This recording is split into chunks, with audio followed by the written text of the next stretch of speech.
This screencast will be on Dr. Jekyll and Mr. Hyde by Robert Louis Stevenson. In the 19th century, there was the idea of masculinity in crisis.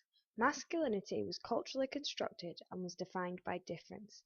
The middle-class bourgeois men were made to seem superior because of their differences from the lower classes rather than for their own merit. This idea of masculinity was put into crisis in the 19th century as women began becoming more independent and there was more mass culture, to name but a few reasons. Bourgeois men sought to rectify their image by reimagining the naturalness of their superiority in even more complex ways. From the 1880s onwards, fictional depictions of English masculinity often narrativized the difficulties of male embodiment as a splitting within the male subject precisely in order to assert new modes of self-representation.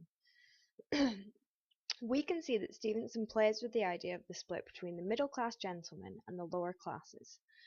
Hyde has characteristics that are suited to the typical degenerate criminal. There are clear physical similarities to Lombroso's criminal and the atavistic Mr. Hyde.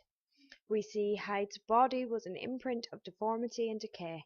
He gives in to his impulses, acts like a savage, and has a violent temper. These traits all mark the degenerate, which would usually be associated with lower classes. However, it is made clear that Hyde is actually a middle-class gentleman. We are given a description of his home, where we are told his rooms were furnished with luxury and good taste, and that he has carpets of many piles and agreeable in colour. This does not suggest a lower class man at all, but a gentleman who has the money to own such lavish possessions. This shows how the idea of masculinity, defined by the other, was put into question in Stevenson's novel, as Hyde is depicted as middle class, yet his traits are all stereotypically what would be associated with the lower classes. Nordau took pains to insist that the degenerate population consists chiefly of rich, educated people with too much time, who with too much time and means at their disposal succumb to decadence and depravity. This can clearly be seen in Jekyll and Hyde. Stevenson flips what would normally be known of a bourgeois gentleman compared to a lower class man. He makes it clear that it is not that the middle classes are better people. In fact, they are worse. They merely hide the fact that they are. We see throughout the novel of this truce to keep secrecy about any scandal that happens within the middle classes. Hyde is described throughout as a gentleman, and even when he attacks a little girl in the street, we see two middle-class men, the doctor and Enfield, protect him rather than stop him. We are told, and all the time we were keeping the women off him as best we could.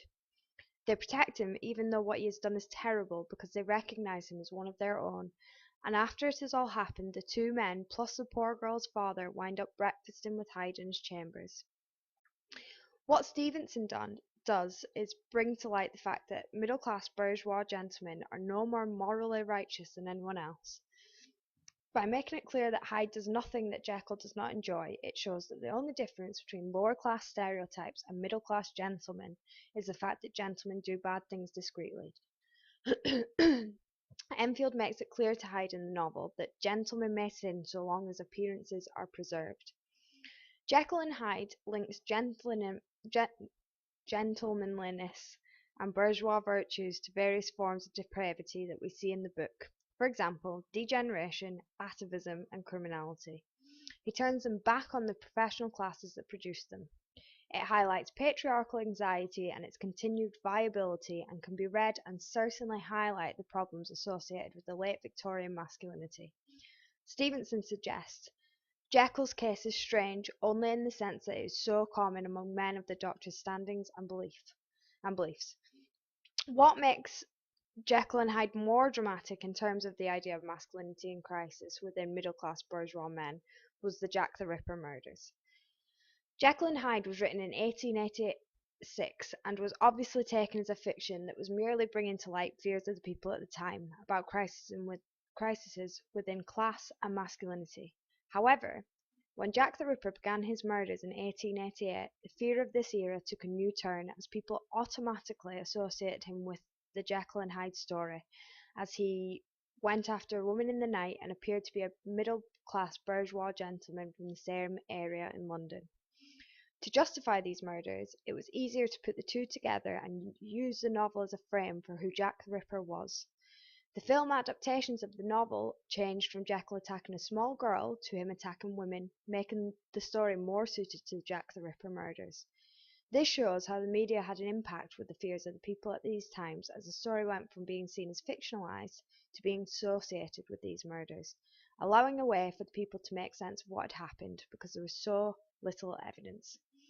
So we can see that through Stevenson's novel, he makes clear the issues of class and masculinity crisis associated with the time, and brings to light the fact that bourgeois men's respectability is a construct, making the reader question what their respectability actually is, as they show all the dishonourable traits usually associated with lower classes.